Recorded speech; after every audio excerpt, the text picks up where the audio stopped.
이 시간 마음을 돌이켜 하나님께로 나아갑시다. 침묵으로 회개의 기도를 함께 드립니다.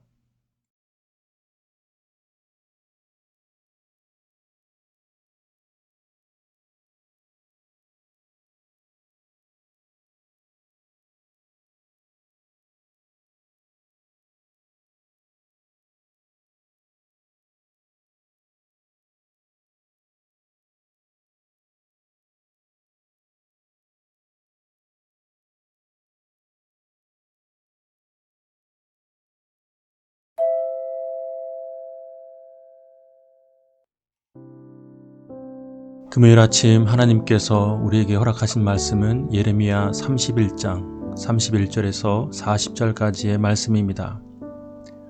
여호와의 말이다. 내가 이스라엘의 집과 유다의 집과 새 언약을 맺을 날들이 오고 있다.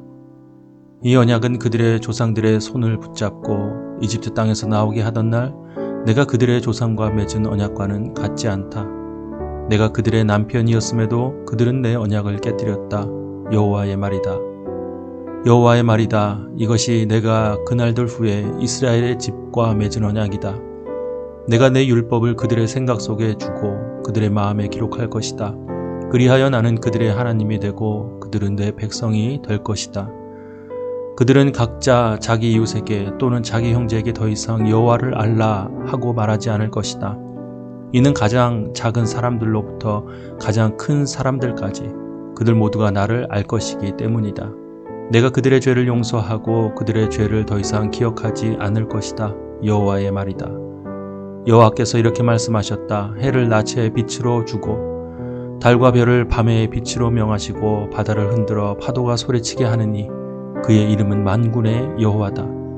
여호와의 말이다. 이러한 법칙들이 내 앞에서 어긋나지 않는 한 이스라엘 자손 또한 내 앞에서 한 민족으로 남아있기를 영원히 멈추지 않을 것이다. 여호와께서 이렇게 말씀하셨다. 저 위에 하늘이 측량될 수 있고 저 아래 땅의 기초가 조사될 수 있다면 나도 이스라엘의 자손들이 행한 모든 것으로 인해 이스라엘 자손들을 버릴 수 있을 것이다. 여호와의 말이다. 여호와의 말이다. 보라, 이 성읍이 여호와를 위해 하나늘의 탑으로부터 모퉁이 문까지 재건될 날이 오고 있다. 측량하는 줄자가 그곳에서부터 곧바로 가렙 언덕까지 갈 것이고 그 다음 고아로 돌아갈 것이다.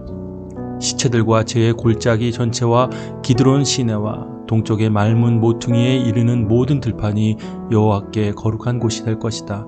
그 성읍이 결코 다시는 뽑혀 무너지지 않을 것이다.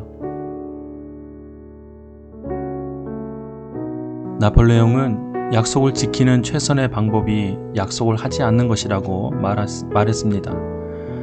그러나 약속 없는 삶이 과연 행복하겠습니까? 휴가를 앞두고 여행 계획을 잡는 사람은 그날을 기쁨으로 또한 설레임으로 기다리게 됩니다.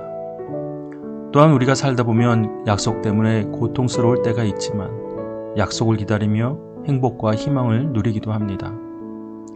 그런데 우리는 세상과의 약속과는 차원이 다른 하나님께 주시는 그 약속을 믿으며 살아가는 그리스도인입니다. 하나님께서는 눈물 마를 날 없는 절망과 슬픔 속에 있던 예레미야에게 유다의 회복을 약속하셨습니다. 이 약속 후 훗날 느헤미야가 예루살렘으로 돌아와 성을 재건함으로써 신실하게 이루어졌습니다.